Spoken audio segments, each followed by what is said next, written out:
1910 dafa bëggoon a aji Makka moom sëñ Touba 1910 boo demee archive nationale dafa bëggoon a aji Makka ngant tax ba demul man demee ne alhamdulilah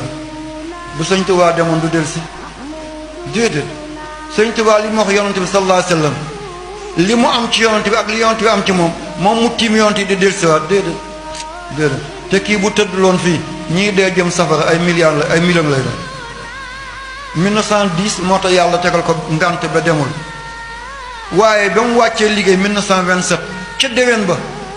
doomam di Mouhamed Fadlullahi ànd ak sëñ Mbàkke Buso ñu dem aji Makka motal ko yéeneen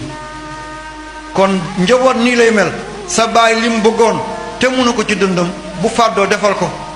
sa yaay li mu bëggoon ay fanam mayu ko fàddu na defal ko ba léegi da ngay jël barkeem